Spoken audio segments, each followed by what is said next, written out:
Hello नमस्कार सभी प्यारे साथियों को। मैं आपका भाई विवेक पांडे 10 बजे की सीखो सीरीज में आप सभी का स्वागत है। आ जाइए जल्दी जल्दी से फटाफट। सुप्रभात, good morning to all of you guys. स्वागत है, कैसे हैं आप सभी। आइए शुरू करते हैं अपनी आज की प्यारी सी क्लास को। ये क्लास यूपी पीसीएस, आरओ और बीयू तीनों के लिए बहुत महत्वपूर्ण है। जैसा कि मैंने आपको बताया कि आरओ के लिए ये जो क्लास है, ये नई जो आरओ 2026 में आपको देखने को मिलने वाली है, जिसके लिए मैंने आपको बताया कि ये आपको जुलाई या अगस्त तक देखने को मिल सकती है। इसके लिए ये क्लास बहुत उपयोगी साबित होने वाली है। कुल 7 टॉपिक जो है आपसे पूछे जाते हैं आरओ में। आरओ का पेपर अच्छा होता है, ठीक पेपर होता है, जहां पर हिंदी के प्रश्न का जो स्तर है वो एक ठीक ठाक स्तर होता है। सामान्य स्तरीय प्रश्न नहीं होते, प्रश्न का स्तर ठीक होता है, तो अच्छी तैयारी की आवश्यकता पड़ती है इसमें। बीईओ की बात करें तो बीईओ के प्रीलिम्स में हिंदी का कोई रोल नहीं होता है, केवल इसमें सामान्य अध्ययन पूछा जाता है ना। केवल सामान्य अध्ययन होता है, उसको क्वालिफाई करने वाले 15 गुना विद्यार्थी मेंस लिखते हैं और पूरा खेल यहीं से शुरू होता है। इसका मेंस बहुत जोरदार होता है, जिसमें आपको जीएस भी रिटन फॉर्मेट में लिखना होता है। 25 शब्द, 50 शब्द और 125 शब्द, ये आपको उत्तर करना होता है कुछ इस तरह से। ठीक है, इसका पूरा सिलेबस मैंने यूट्यूब पे बता रखा है, आप लोग जाके सर्च करके देख लीजिएगा। बीईओ सिलेबस बाय विवेक पांडे सर्च करेंगे, मिल जाएगा, आराम से देख लीजिएगा। ऐसे ही आरओ का सिलेबस और इसके विषय में जानकारी लेने के लिए आरओ सिलेबस बाय विवेक पांडे सर, आराम से आपको मिल जाएगा, आप देख सकते हैं। अब आते हैं यूपी पीसीएस पर। तो यूपी पीसीएस पर एक तो मेंस आपका 150 नंबर का होता है। इसमें बहुत जरूरत होती है आपको लिखित फॉर्मेट में, और सबसे ज्यादा नंबर यहां से अर्जित किए जा सकते हैं आपकी इस परीक्षा में। तो इसको कायदे से करना होता है कि बच्चा इसमें 120 प्लस नंबर ला सकता है, जो कि आमूमन जीएस के विषयों में 200 के पेपर में भी लाना नाक रगड़ने जितनी मेहनत करनी पड़ जाएगी, तब जाकर के शायद संभव है कि ले आ पाए। लेकिन तब भी एकदम 100% संभावना नहीं बनती है ना। और देखिए, ये प्रीलिम्स के सीसैट में आपके लिए मील का पत्थर साबित हो जाता है, क्योंकि 25 प्रश्न डायरेक्ट आप हिंदी के हल करते हैं। अगर आप 25 में 24 या 23 भी मार देते हैं ना, तो आप लगभग 60 से 70% सीसैट पे बाजी मार देते हैं। ये आइए शुरू किया जाए। साथ में एक सूचना है हिंदी माध्यम के विद्यार्थियों के लिए।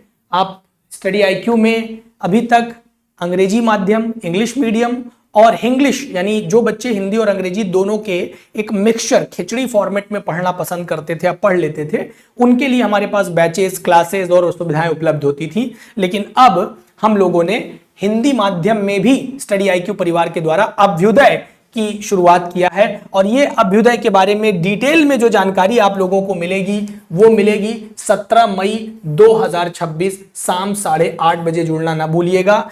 ये स्टडी आईक्यू पीसीएस जो हमारा चैनल है, ये स्टडी आईक्यू पीसीएस एक जो हमारा और दूसरा चैनल है यूपी पीसीएस के लिए, उस पे आप लोग 8:30 बजे जुड़िएगा। हम सभी लोग दिल्ली पहुंच रहे हैं और आज ही मैं दिल्ली के लिए रवाना होने वाला हूं आपकी इस क्लास के बाद।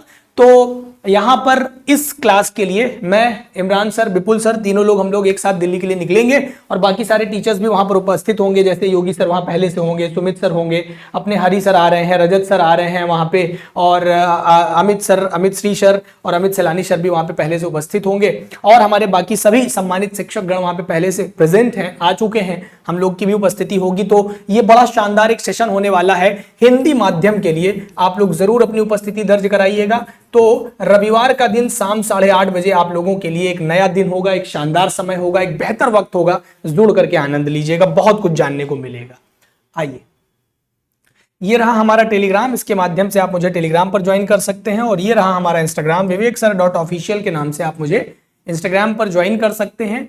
चाहे तो कोई प्रश्न पूछना हो, पिक्चर क्लिक करिए, डाल दीजिए, मैं 24 घंटे के भीतर, मैक्सिमम 24 घंटे के भीतर आपको जवाब दूंगा। या फिर करियर के रूप में अगर आप कुछ भी समस्या से ग्रसित हैं कि मुझे पीजी करने के साथ पीसीएस की तैयारी करनी चाहिए, या पीजी करना चाहिए नहीं, या बीएड कर लें कि ना करें, यूजीसी नेट के साथ हम जो है इस परीक्षा की तैयारी करें कि ना करें, जो भी मन में दुविधाएं होती हैं, बहुत प्रकार की दुविधाएं होती हैं, इन सारी दुविधाओं को आप मुझे लिख भेजिए, मैं आपको जवाब दे दूंगा और सटीक जवाब दे दूंगा। आइए, पहला प्रश्न आपकी स्क्रीन पर बड़ा शानदार, इनमें से किस वाक्य में कोई त्रुटि नहीं है। देखिए, कोई त्रुटि नहीं है, और यह सवाल आपके प्रीलिम्स के लिहाज से भी महत्वपूर्ण है, मेंस के लिहाज से भी महत्वपूर्ण है। कहते हैं निराशा की किरणें छाई हुई हैं, भोजन बहुत सुंदर बना है, मेरी गुरु जी के प्रति श्रद्धा है, श्री कृष्ण के अनेकों नाम है। आपसे पूछ रहा है वह वाक्य जो जिसमें कोई त्रुटि ना हो। आपको ऐसे वाक्य के बारे में बताना है जिसमें कोई गलती ना हो। देखिए, अनेक शब्द जो होता है प्यारे, वो पहले से बहुवचन होता है। इसको बहुवचन बनाने की जरूरत ही नहीं है, इसको बहुवचन बनाने की जरूरत नहीं है, क्योंकि ये पहले से बहुवचन है। यानी कि जो शुद्ध शब्द होता है वो होता है अनेक, इसको अलग से बहुवचन बनाने की कोई आवश्यकता नहीं है। अब इधर आ जाइए, मेरी गुरु जी के प्रति श्रद्धा है, बिल्कुल ठीक है। यहां पर एकदम सही संज्ञा का, सही सर्वनाम का प्रयोग किया गया है, उसके साथ सही कारक भी इस्तेमाल किया गया है, और यहां पर कोई भी किसी प्रकार का विराम का दोष भी नहीं लगा हुआ है। अब अगले चलिए, भोजन बहुत सुंदर बना है। एक बात बताइए, भोजन सुंदर या बदसूरत हो ही नहीं सकता। कोई व्यक्ति सुंदर या बदसूरत हो सकता है, लेकिन भोजन में सुंदरता नहीं होती है, स्वाद होता है। तो भोजन बहुत स्वादिष्ट बना है कहना चाहिए था ना, तो यहां पर सुंदर शब्द गलत हो जाएगा, आप कह दीजिए स्वादिष्ट बना है या स्वादिष्ट। भोजन बहुत स्वादिष्ट बना है, अब ये ठीक हो गया, अब इसमें कोई दिक्कत नहीं है। तो भोजन बहुत स्वादिष्ट बना है। निराशा की किरणें छाई हुई है नहीं है, क्योंकि किरणें जब बहुवचन में इस्तेमाल किया गया है तो इसकी क्रिया या सहायक क्रिया भी बहुवचन के रूप में इस्तेमाल की जाएगी। अब इसमें हमने ये भी बता दिया कि कौन सा वाक्य सही है, हमने ये भी बता दिया कि जो वाक्य गलत थे उसको सही कैसे करना है। देखिए, सीखो सीरीज की जो वास्तविक ताकत है, जो सही ताकत है, जो एग्जैक्ट पावर है, वो यहीं से निकल करके आती है कि आपको हम ये सिखा पाते हैं कि ये क्यों ऐसा है। और जब हम ये बता पाते हैं तो इस क्लास की खासियत बढ़ जाती है, जहां पर हम चारों विकल्पों पर आपके साथ बातचीत करते हैं। इनमें से री क्या है, इनमें से री क्या है? आइए पहले री के बारे में जो भी महत्वपूर्ण बातें हैं ये बता दूं। अब पहला एक पॉइंट है आचार्य कामता प्रसाद गुरु, आचार्य कामता प्रसाद गुरु, जो कि हिंदी व्याकरण के महाभाष्य प्रसिद्ध वैयाकरण है।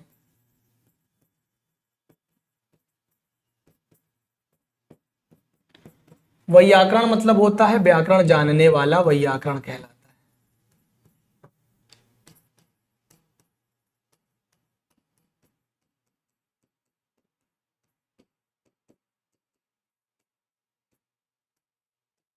ठीक है, अब इधर देखिए, इन्होंने क्या कहा कि जब शुद्ध स्वर की बात की जाए, इन्होंने हिंदी में शुद्ध स्वर 10 ही माने हैं।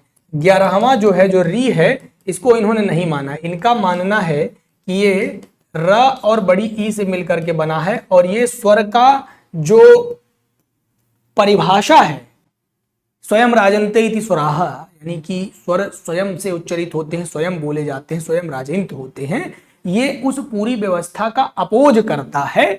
इस नाते इन्होंने कह दिया कि भैया ये जो शुद्ध स्वर है हमारा, ये स्पष्ट रूप से 10 ही है, 11वां जो आप री है ये न मानिए। क्यों न मानिए? क्योंकि ये इसकी परिभाषा का अपोज करता है, व्यंजन के साथ मिश्रित है। इस पर ये आरोप लगा कि व्यंजन मिश्रित है। ठीक है, लेकिन हम अगर बात करें तो हमारे लिए स्वर आज की डेट में किसी भी परीक्षा में पूछा जाए 11 ही बताइएगा। आचार्य कामता प्रसाद विद्वान आदमी है, अपना बता दिए, अपना तर्क भी पेश कर दिए। अब वो तर्क हमारा आयोग माने तब ना, तो नहीं मानता। ठीक, तो अब एक चीज ये, दूसरा, री की मात्रा या स्वयं री कहीं आ जाए तो ऐसी दशा में हम कह सकते हैं कि ये तत्सम शब्द है। क्या है? तत्सम शब्द है। हम ऐसे शब्दों को तत्सम शब्द की संज्ञा दे सकते हैं। ठीक है, ऐसे शब्दों को हम तत्सम की संज्ञा दे देते हैं कि भैया जिसमें री या री की मात्रा आ रहा है तो उसको हम लोग तत्सम कहेंगे, तत्सम के अंतर्गत रखेंगे। एक आध दो जगह पर कहीं अपवाद हो जाए तो अलग बात है, अन्यथा ये अपवाद के रूप में दिखाई नहीं पड़ता है। अब ये क्या है? क्या ये व्यंजन है, ये संयुक्त व्यंजन है, दोनों है या स्वर है? देखिए, संयुक्त व्यंजन हमारे यहाँ कितने हैं? 4 हैं, और संयुक्त स्वर भी 4 हैं। संयुक्त व्यंजन हमारे यहाँ है छ, त्र, ज्ञ और श्र, ये 4 संयुक्त व्यंजन है। और जब स्वर की बात करेंगे, लगे हाथ ये भी बताता चलूं, संयुक्त स्वर की जब बात करेंगे, देखिए संयुक्त स्वर को समझ लीजिए और संयुक्त व्यंजन को भी समझ लीजिए, लगे हाथ।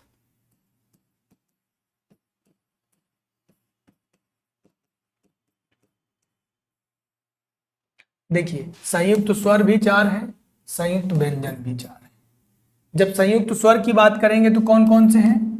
ए, ऐ, ओ औ। व्यंजन की बात करेंगे तो छ त्र ज्ञ श्र। आइए कैसे बना है, अ प्लस ई से मिलकर के बना है। कैसे बना है, अ प्लस ए से मिलकर के बना है। कैसे बना है, अ प्लस उ से मिलकर के बना है। कैसे बना है, अ प्लस ओ से मिलकर के बना है।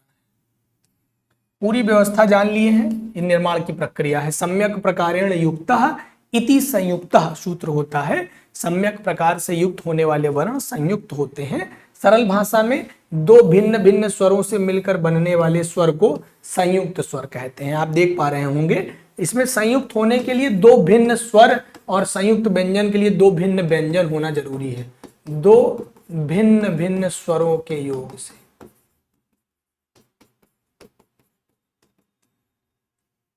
और यही जब व्यंजन हो जाएगा तो दो भिन्न भिन्न व्यंजनों के संयोग से। व्यंजनों के संयोग से दो भिन्न भिन्न व्यंजनों के संयोग से। इधर देखिए क और स से मिलकर के बन जाएगा क्ष, त और र से त्र, ज और इया से मिलके ज्ञ, श और र से मिलके श्र। तो ये जो है इस प्रकार की व्यवस्था बनेगी, श त्र ज्ञ और श्र। ये लीजिए, ये पूरी की पूरी व्यवस्था समझ में आ गई होगी। मैंने जैसा कि आपको बताया कि सीखो सीरीज की जो खासियत है वो यही है कि मैं आपको 15 प्रश्न हल करवाता हूं और 15 प्रश्न मैं 15 मिनट में नहीं कराता, बल्कि 15 प्रश्न मैं 45 मिनट में कराता हूं। लेकिन इन 15 प्रश्नों के माध्यम से मैं इतना कॉन्सेप्ट डेवलप कर देता हूं कि आप इस कॉन्सेप्ट के बिहाफ पर 1000 सवाल लगा सकते हैं, है ना। आइए, तो यहां पर आपको मोटा मोटा पता चल गया कि संयुक्त व्यंजन नहीं है, व्यंजन भी नहीं है, दोनों भी नहीं है, ये पूर्णतः क्या है, एक स्वर है। आइएगा, अगला प्रश्न आपकी स्क्रीन पर है। कह रहे हैं इनमें से समृद्ध स्वर कौन सा है, बता दीजिए। समृद्ध स्वर कौन सा है? समृद्ध स्वर के रूप में किसको रखा गया है? 4 विकल्प हैं। देखिए, इसको भी जरा कायदे से समझना पड़ेगा। हमारे यहाँ स्वरों के बहुत प्रकार के अलग अलग भेद किए गए हैं, जैसे ओष्ठाकृति के आधार पर, जैसे जो है ओष्ठाकृति के आधार पर, और ध्वनियों के उच्चारण में जो जीवा का उत्थापित भाग होता है कि जीभ आगे उठ गिर रही है, इसके आधार पर तो बहुत से भेद किए गए हैं। अब इन्हीं के आधार पर अगर हम समझने की कोशिश करें कि समृद्ध क्या होता है, विपरीत क्या होता है, सब समझिएगा। इसके 4 भेद हमको देखने को मिलते हैं। समृद्ध, कितना मुख खुलने के आधार पर है, ये कितना मुंह खुलेगा, ठीक है, मुंह खुलने के आधार पर समृद्ध है। एक हमारा हो जाता है अर्ध समृद्ध, एक हमारा हो जाता है विवृत, और एक हमारा हो जाता है अर्ध विवृत। अच्छा, आप जरा गणित समझिएगा इसकी। गणित क्या है? समृद्ध का मतलब होता है बंद, अर्ध समृद्ध आधा बंद, अर्ध मतलब आधा, समृद्ध मतलब बंद। समृद्ध का अर्थ आप बंद ही मानिए, बंद ही समझिए, उसका अर्थ होता है बंद, सरल भाषा। विवृत का मतलब आप मान लीजिए खुला, विवृत का अर्थ है खुला होने से। अर्ध विवृत का अर्थ है आधा खुला, क्या? आधा खुला, आधा खुला। अब ऐसे समझिए कि जिन वर्णों के उच्चारण में हमारा मुख पूर्णतः बंद या लगभग बंद रहता है, या फिर ट्रिकली आप ऐसे समझिए कि जिन वर्णों को दांत दबाकर बोला जा सकता है। ट्रिक जान लीजिए, दांत दबाकर बोला जा सकता है। तो जिनको भाई साहब दांत दबाकर बोला जा सकता है, वही हमारे क्या होते हैं? समृद्ध होते हैं। कौन कौन से वर्ण हैं? 11 स्वरों में से कौन से स्वर ऐसे हैं जिनको दांत दबा के बोल सकते हैं? इ, ई, उ, ऊ। आप चारों बोल के देख लीजिए, चारों के साथ आप दांत दबा करके शुद्ध उच्चारण करने की प्रक्रिया में खुद ही उतर जाएंगे, आपको कोई दिक्कत नहीं होगी। चारों वर्णों को आप दांत दबाकर बोल सकते हैं आसानी से, है ना। इ ई उ ऊ, ये लीजिए हो गया आपका। अब खुला, तो खुले में बड़ा आ पूरा मुंह खुल जाए एकदम, ठीक है। फिर यहां अर्ध में ए और ओ आ जाता है, इन दोनों को हम लोग अर्ध समृद्ध कहते हैं। और जब अर्ध विवृत की बात करेंगे, आई, औ, आ और आ जो होता है इसी को हम लोग कहते हैं आगत स्वर। आप में से कौन कौन जानता है कि आगत स्वर क्या है, आगत स्वर किसे कहा जाता है? कौन कौन ऐसे हैं जो लोग जानते हैं कि आगत स्वर क्या है, आगत स्वर किसे कहा जाता है? अगर आप जानते हैं तो जरा कमेंट करके बताइएगा। अगर आप सच में जानते हैं तो कमेंट करके बताइए कि आगत स्वर क्या है। कमेंट करिएगा जरूर कि आगत स्वर किसे कहते हैं और आगत स्वर कितने हैं। हिंदी वर्णमाला में कितने आगत स्वर हैं, आपकी जानकारी है तो बताइएगा कमेंट बॉक्स में अच्छे से डिटेल में, ठीक है। आइए तो समृद्ध की बात करें, ओ है क्या? ओ नहीं है। फिर ओ है क्या? ओ अर्ध समृद्ध है सर। ये रही जानकारी, इसी के लिए कहते हैं कॉन्सेप्ट डेवलप करना, इसी को हम लोग कॉन्सेप्ट डेवलपमेंट कहते हैं। बड़ी ई है सर, बिल्कुल है सर, अभी तो हमने पढ़ा है, देखिए ना है। ओ औ है क्या सर? औ नहीं, औ तो विपरीत है, अर्ध विपरीत है वो भी। आ क्या है सर? ये भी अर्ध विपरीत है, कोई दिक्कत वाली बात नहीं है। तो यहां से आपका पूरा का पूरा क्लियर हो गया कि sir B for Bombay is the right answer, B विकल्प एकदम सही होने वाला है। सवाल नंबर 4 पर चलते हैं। बोलते समय मुख में कितने उच्चारण स्थानों का प्रयोग होता है? बोलते समय 5 का, 6 का, 3 का या 4 का? सूत्र भी है इसके लिए, और हम उच्चारण करते समय देखते हैं कि जैसे हमारे पास वर्ग है, देखिए कचोटता प्यार। अगर आप लोग नहीं जानते हैं कि कितने वर्ग हैं तो एक बड़ा आपके उम्र के माकूल एक बहुत शानदार ट्रिक है, एक कॉन्सेप्ट है। एक कॉन्सेप्ट अगर आपको एक बार समझ में आ गया तो बवाल काट देंगे आप। ये आपका हो जाएगा का वर्ग, ये हो जाएगा आपका चा वर्ग, ये है टा वर्ग, ये है ता वर्ग, ये है पा वर्ग। इसके आधार पर अगर देखें तो कितने वर्ग हैं? 1 2 3 4 5। का वर्ग का उच्चारण स्थान बोल करके देखिए पूरा, क ख ग घ अंग। इसका एक बड़ा अच्छा कॉन्सेप्ट है, आपको समझाते हैं भाषक ताकत क्या है। आप अपने मुंह के आगे एक हाथ रख लीजिए, या फिर ये भी ना करिए, आप बस यहाँ महसूस करिएगा कि इस एरिया में क्या घटनाएं घट रही हैं, क्या हो रहा है, क्या घट रहा है, जरा फील करिएगा। जैसे बोलिए क, फिर ख ग घ अंग। आप देखिए क से लेके अंगा तक जाते जाते ध्वनियां पीछे की ओर खसकने लग गई हैं। क आगे से निकला, क एकदम यहां से निकला है, यहां से कंठ से ये जो निकला हुआ भाग है। ख और ऊपर, ग और ऊपर, घ और अंग एकदम आगे से। ध्वनि का प्रवाह अंदर से बाहर की ओर होता है, तो ये प्रक्रिया आपको देखने को मिलेगी। ऐसे च बोल के देखिए, च छ ज झ इया। च कहां जा रहा है छूने? किसको? ये ऊपर वाले दोनों दांतों के ठीक पिछले हिस्से को छूने जा रहा है। च वर्ग इचु ऐसा नाम तालु सूत्र है, तालव्य हो गया, और ये तालव्य से उच्चरित होते हैं सारे के सारे। ऋतु रसाणाम मूर्धा, ट ठ ड ढ, जीभ मूल करके गोलाकार होके पीछे तालु होता है, ऋतु रसाणाम मूर्धा, और तालु के ठीक पीछे मूर्धा है, मूर्धा से यहाँ पे ध्वनियां उत्पन्न होती हैं। त तो त वर्ग त थ द ध न, तो लित लसानाम दंतः, तो ये कहां से? दंत से। और प उपोष्ठः, तो ये ओष्ठ से। तो कुल मिलाकर वैसे कुल अगर देखें तो कुल तो 7 होते हैं, कुल तो 7 होते हैं, 5 और 2 और होते हैं जीवामूली और उपधमानीय। जीवामूलीय और उपधमानीय, ये 2 और होते हैं। 7 होते हैं लेकिन हिंदी में नहीं होते, ये संस्कृत में होते हैं। तो हिंदी में हमसे पूछा है, हिंदी में 5 होते हैं, कहां गया 5? कॉन्सेप्ट समझ में आ रहा है ना? मजा आ रहा है? क्लियर है एकदम मसला? आइए, हासना शब्द में चंद्रबिंदु का प्रयोग होता है। इसमें चंद्रबिंदु क्या है? अनुनासिक है, अयोगवा है, निर्नुनासिक है कि नासिक है? जल्दी से बता दीजिए आंसर दोस्त।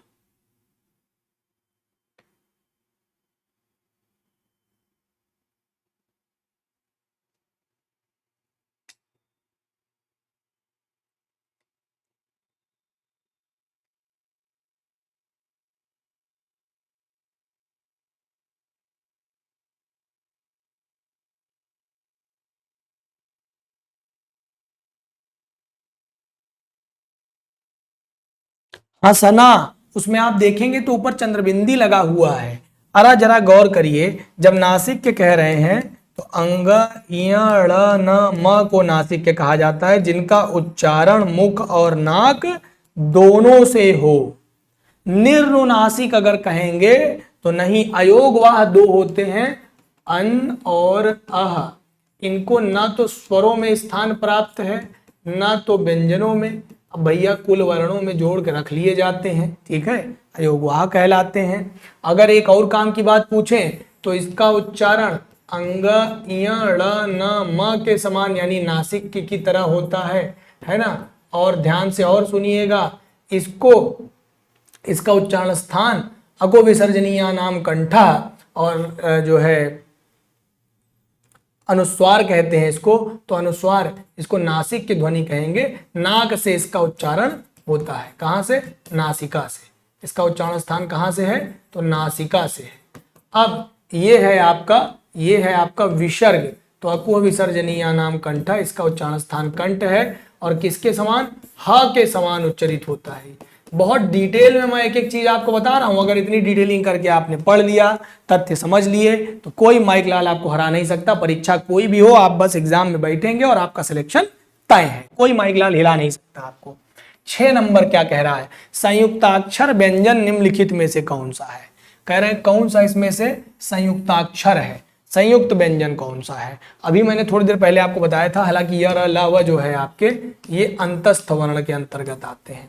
दरअसल क्या आपको जानकारी है कि अंतस्थ वर्ण क्या होते हैं? ये दो शब्दों से मिलकर के बना हुआ है, अंत धन स्थ बराबर अंतस्थ। अंत में स्थित होने के कारण इन वर्णों को हम अंतस्थ वर्ण कहते हैं। अब अंत में स्थित है तो किसके अंत में स्थित है? तो दरअसल हमारे यहाँ पुरातन जो है एक कथा प्रचलित है। एक हमारे यहाँ आचार्य पाणिनि हुआ करते थे संस्कृत में। आचार्य पाणिनि ने अष्टाध्यायी की रचना किया है। अष्टाध्यायी के रचनाकार आचार्य पाणिनि ने एक बचपन में इनके लिए एक बड़ी कथा प्रचलित है, कहते हैं कि बड़े कमजोर विद्यार्थी थे अपने कक्षा के।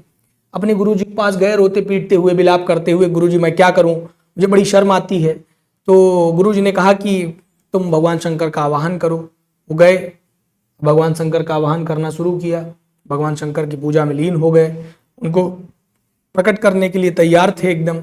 भगवान शंकर खुश हुए, प्रकट हुए तो प्रकट होने के बाद नृत्य करने लग गए। और नृत्य करने लग गए तो भगवान शंकर का स्वरूप कैसा है? उनके हाथ में डमरू है, जटा है, शीश पर जो है गंगा निकल रही हैं, चंद्रमा है ना, गले में जो है भुजंग है, सांप है। तभी तो उनके लिए कहा गया है ना, शीश पर गंगा हंसे भुजनी भुजंगा हंसे, हास को ही दंगा भयो नंगा के विवाह में, तभी तो कहा गया है। तो और हाथ में डमरू भी है, उनके त्रिशूल भी है। और जब नृत्य करने लग गए तो डमरू जो है वो आवाज करने लग गया, डम डम डम डम डम डम डम डम बजने लग गया। उसके बजने से कुछ ध्वनियां निकली। वो ध्वनियां कुछ इस प्रकार आचार्य पाणिनि को समझ में आई, जो उन्होंने लिखा अष्टाध्यायी में। आयु रे रे क्योंगे वो 6 वरट लड़े मंगलम जबई गट 10 जब गट 10 खप चढ़ चढ़ता कभई सट सर हल। कुल 14 सूत्र बनाए और इसके ही अंतिम वर्णों को काट दिया जाए तो इत संज्ञक वर्ण बन जाते हैं। जो लोग संस्कृत थोड़ा समझते होंगे ज्यादा अच्छे से समझ गए होंगे, जो नहीं समझते हो कहानी सुन के मजा ले लीजिए। तो इसमें सूत्र संख्या 11, 12, 13 और 14 जो था आपका, इसी के अंत में स्थित होने वाले ये वर्ण हैं। खप चटत चटतव क प य स ट सर ह ल। तो ये कुछ इस क्रम में माहेश्वर सूत्र में आते हैं और यहां पर आकर के ये वर्ण इन्होंने ले लिया। और अगर आप सही क्रम पूछेंगे अंतस्थ का तो ये है, कई बार एग्जाम में इसका शुद्ध क्रम भी पूछा हुआ है, तो गौर करिएगा। ये इसलिए ही अंतस्थ कहलाते हैं। ये भाई साहब आपका ले लीजिए, ये ऊष्म हो गया, ये ले लीजिए कुछ नहीं है, इससे कोई मतलब ही नहीं है। ये है हमारा आंसर, ए फॉर एप्पल। बना कैसे है बताया जा चुका है, अलग से बताने की जरूरत नहीं है। 7 नंबर, हिंदी वर्णमाला के अनुसार पंचमाक्षरों की संख्या कितनी है? कितने पंचमाक्षर हैं? 4 हैं, 5 हैं, 6 हैं, 3 हैं। अरे भाई जब कह दिया पंचम अक्षर तो कई बच्चे ये सोचते हैं यार पांचवा अक्षर ही पंचम अक्षर है, एक ही होगा, लेकिन दरअसल ये अंगा, या, ड़, न, म, ये चारों हैं। कई बार बच्चे ये भूल करते हैं कि अंगा नहीं लिख पाते, अंगा ऐसे लिख देते हैं, जबकि ये जो है ये दोनों अतिरिक्त वर्ण के अंतर्गत रखे जाते हैं। इनको हम अतिरिक्त वर्ण कहते हैं। ये वर्णमाला का हिस्सा थोड़ी है, ये तो आवश्यकता पड़ने पर जब हम भाषागत लिखते हैं कोई चीज, जैसे पढ़ना, ठीक है, तो उसमें अड़ा लगा हुआ है, अढ़, आढ़ा, इसका साउंड क्या है? आ के साथ ड के साउंड में आ जोड़ दीजिए, आधन ड अढ़, आधन ढ अढ़, ऐसे पढ़ा जाता है, इस प्रकार का साउंड हो जाता है। इसको अतिरिक्त वर्ण कहते हैं। अतिरिक्त वर्ण के साथ इसी को ताड़न जात व्यंजन कहा जाता है।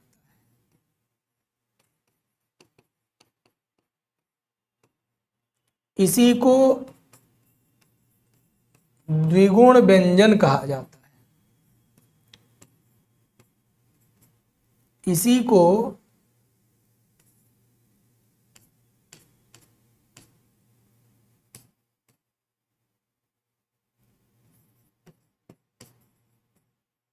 उच्छिप्त व्यंजन कहा जाता है। इसी को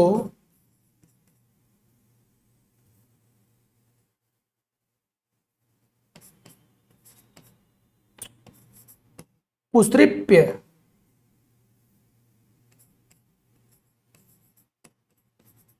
व्यंजन कहा जाता है।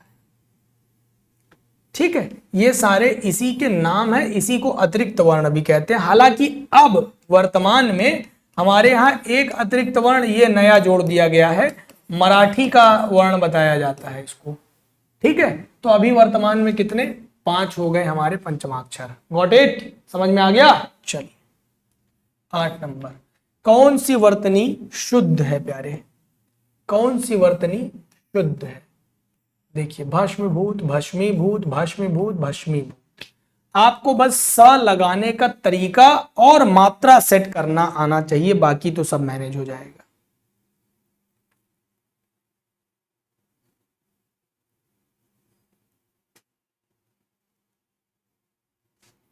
भस्मीभूत का मतलब समझते हैं? भस्म धनभूत, तो पूरी तरह से क्या हो जाना? पूरी तरह से राख हो जाना, जलकर पूर्णतः राख हो जाना।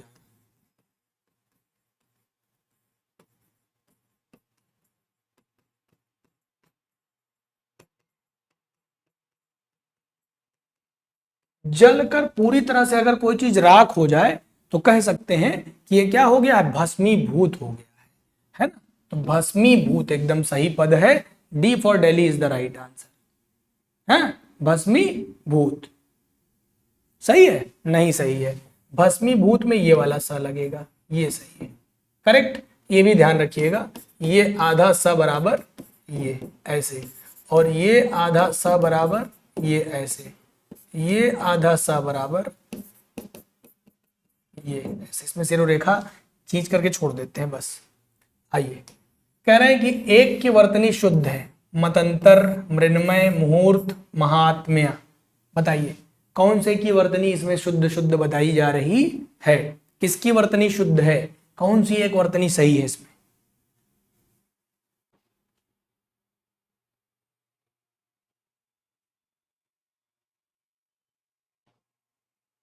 आइए बताते हैं कौन सी एक वर्तनी शुद्ध है। तो महात्म्य, महात्म्य का मतलब क्या हो जाएगा? महात्म्य, इसमें एकदम सही लिखा हुआ है महात्म्य, है ना? आधा ता आधा म यह होता है। मुहूर्त कैसे लिखा जाना चाहिए, जो गलत लिखा हुआ है क्या, कह रहे हैं एक की वर्तनी शुद्ध है ना, तो मुहूर्त कैसे लिखा जाना चाहिए सब पता होना चाहिए ना, कैसे लिखेंगे। तो मतंतर नहीं होता है, मतांतर होता है। भिन्न मत, मत धन अंतर से मिलकर के बना हुआ है, खुद ही देख लीजिए ना कैसे बनेगा। अब देखिए आधा त और इसमें अ और बाद में एक आ और, तो ये ता बन जाएगा, ये मतांतर। तो मतों का अंतर यानी विचार भिन्न भिन्न होना। मृण्मय होता है, मृण्मय नहीं मृण्मय होता है, मृण्मय। मृण्मय का क्या मतलब होता है सरकार, मतलब मिट्टी से बना हुआ, यानी मृत्तिका निमित्त,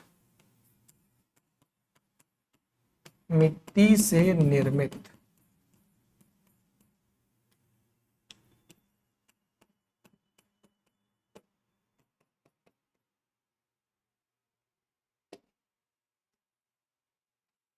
कर पल्लव में कौन सा समास है, देखिए अच्छा सवाल है, बताइए। अव्ययी, कर्मधारय, द्विगु या तत्पुरुष, कौन सा समास लगा हुआ है।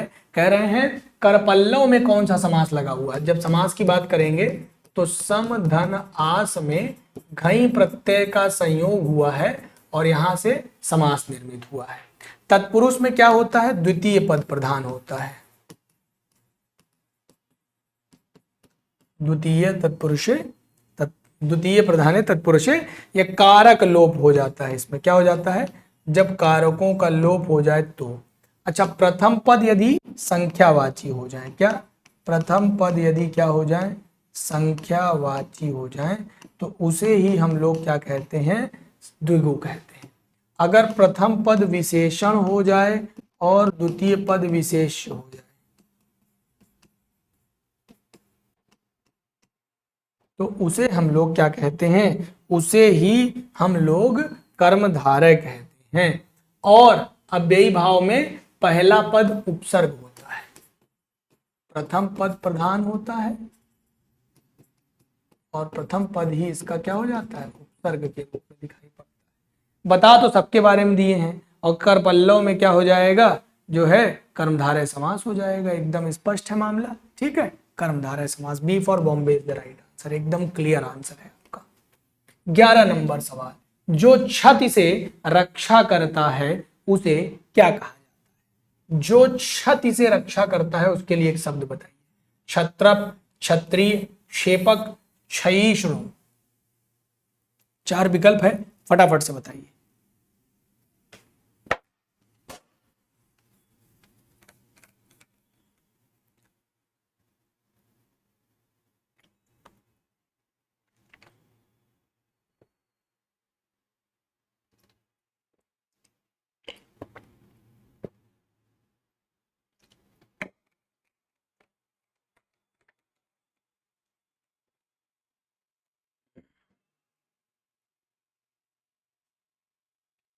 देखिए, जो छति से रक्षा करता है, छत्रप, छोटा मोटा राजा या सामंत जो होता है उसको छत्रप कहते हैं।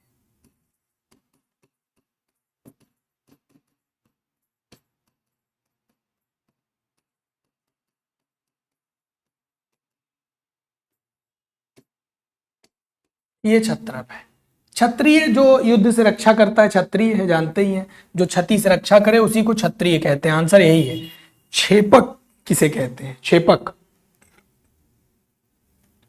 मान लीजिए कोई लेखक कोई रचना लिख रहा था, अब बीच में ही ऐसा हुआ कि उसकी मृत्यु हो गई या किसी कारणवश उस रचना से उसका मोहभंग हो गया, लेकिन जिस भाव से, जिस मनस्थिति से, जिस चीज का वर्णन करते हुए जैसे दिखाना चाह रहा था वो उस रचना में, कोई अन्य व्यक्ति उस रचना में बीच में आकर के उसी तरह से उसको लेकर के आगे बढ़ जाए, वही होता है क्षेपक।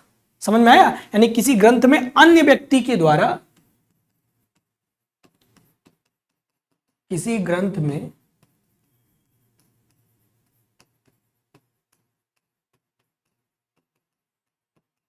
अन्य व्यक्ति के द्वारा मूल लेखक की तरह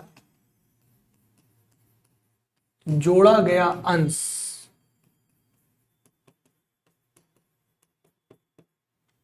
क्षेपक कहलाता है।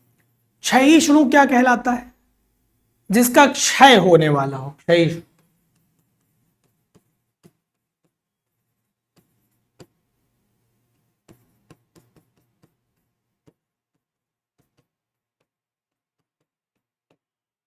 वही जो है सहिष्णु हो जाता है। 12 नंबर, कौन सा एक विकल्प वाक्यांश की दृष्टि से सुमेलित नहीं है? जो बताया जा चुका हो, जो जाना जा चुका हो, जो जाना जा सके, जो जाना ना जा सके। 4 विकल्प है और ये आप लोगों के लिए होमवर्क है। इसका आंसर आपको कमेंट बॉक्स में देना है और हो सके तो जो यहां पर गलत है उसका सही उत्तर भी अगर आप करके बता पाए तो मुझे बड़ी खुशी होगी। मुझे लगेगा कि हाँ भाई आप लोगों ने कुछ सही तरीके से उत्तर दिया है। साथ में इसका पूरा का पूरा पीडीएफ आपको कहाँ मिलेगा? तो इसका कंप्लीट पीडीएफ आपको मिल जाएगा हमारे टेलीग्राम पर, जो कि आपको आपके स्क्रीन पर दिख रहा होगा। स्क्रीनशॉट लीजिए और इसका क्यूआर स्कैन करिए, आप हमारे टेलीग्राम को ज्वाइन करिए। ये है हमारा इंस्टाग्राम प्रोफाइल viveksir.official के नाम से। आप मुझे इंस्टाग्राम पर फॉलो कर सकते हैं। किसी भी समस्या या दुविधा में अगर आप हैं तो आप हमें लिख भेजिए, हम आपकी समस्या का निदान करेंगे। साथ ही आप हमारी बैच परचेज कर सकते हैं। बैच परचेज करने की प्रक्रिया है, गूगल पर जाइए, स्टडी IQ सर्च करिए, बेस्ट ऑनलाइन कोर्स वाले लिंक पर क्लिक करिएगा, स्टेट PSC पर जाइएगा, उत्तर प्रदेश पर जाइएगा। आप देखिए आपके लिए उत्तर प्रदेश PSC का आरंभ बैच है। ये बैच हमारी शुरू हुई है 7 मई से, 7 मई से शुरू हुई है। आप इस बैच को ज्वाइन कर सकते हैं, अभी हफ्ते भर क्लास चली है इसमें, ठीक है। 50% का डिस्काउंट है। और साथ में अभ्युदय बैच हमारा हिंदी माध्यम का बैच है। हिंदी माध्यम का बैच है, यूपी PCS प्रीलिम्स और मेंस का बैच है, फाउंडेशन बैच है एक प्रकार का, ठीक है। एक है हमारे पास आलेखन बैच। फाउंडेशन का मतलब समझते हैं ना, जिसमें प्रीलिम्स भी पढ़ाया जाएगा, मेंस भी पढ़ाया जाएगा, इंटरव्यू गाइडेंस भी दी जाएगी, आंसर राइटिंग कराई जाएगी, कॉपी चेक की जाएगी, NCERT पढ़ाया जाएगा, मतलब सब कुछ वन स्टॉप सॉल्यूशन है। यानी कि आप यहाँ रुकिए, सब कुछ मिलेगा यूपी PCS के लिए। और ये है इंग्लिश बैच, ये है प्योर हिंदी बैच, करेक्ट। आलेखन 2026 के लिए, यानी कि जो बच्चे 2026 में आंसर राइटिंग के लिए तैयारी करना चाह रहे हैं, मतलब आंसर राइटिंग सीखना चाह रहे हैं, थोड़ा बहुत उनका कोर्स पहले से कंप्लीट है, पढ़े हुए हैं कुछ, तो आंसर राइटिंग में जुड़ जाइए। ये नई बैच है, इसकी शुरुआत अभी 28 मई से होगी। अभी पहली क्लास इसकी 28 मई को चलेगी, अभी कोई क्लास नहीं हुई है, एडमिशन ऑन है, आप इसको ज्वाइन कर सकते हैं। साथ में प्रीलिम्स के लिए जो बच्चे स्पेशली कोर्स ज्वाइन करना चाहते हैं, आप जानते हैं 6 दिसंबर को आपकी परीक्षा होनी है, तो लाइव कोर्स आपका है प्रीलिम्स के लिए, आप ज्वाइन कर लीजिएगा। और साथ में आपके लिए RO का भी नया बैच लाइव कर दिया गया है, गोल्ड और प्लेटिनम के बैच के साथ, गोल्ड और प्लेटिनम की सुविधा के साथ, तो आप इसको भी ज्वाइन कर सकते हैं। बैच में जुड़ने का तरीका क्या है? जैसे मान लीजिए आप अभ्युदय बैच ज्वाइन करना चाहते हैं, आप गए, यहाँ पर गोल्ड और प्लेटिनम है, दोनों की सुविधाएं भी आप देख सकते हैं क्या क्या मिलेगा। 1100 घंटे की लाइव कक्षाएं मिलेंगी, डेडिकेटेड मेंटोरशिप मिलेगा, हर बच्चे को मेंटोर मिल जाता है। 5 मेंटोर्स हमारे आपको पूरे बैच में मेंटोर्स करते हैं। आप जैसे ही अपना डाउट क्वेरी करते हैं, तुरंत आपको कनेक्ट कर लेते हैं और आपकी प्रॉब्लम रिजॉल्व करते हैं। मंथली करंट अफेयर की मैगजीन हमारे यहाँ हाईलाइटेड फॉर्मेट में स्पेसिफिक कंडीशन में आपको दी जाती है। IGP प्रोग्राम आपको दिया जाता है, इंटरव्यू गाइडेंस प्रोग्राम। साथ में प्री रिकॉर्डेड फाउंडेशन बैच दिया जाता है। जब आप यहाँ पर होते हैं तब देखिए, यहाँ पर IGP के बाद चीजें नहीं मिल रही हैं, लेकिन यहाँ पर एक ऑलरेडी रिकॉर्डेड बैच आपको दे दिया जाएगा।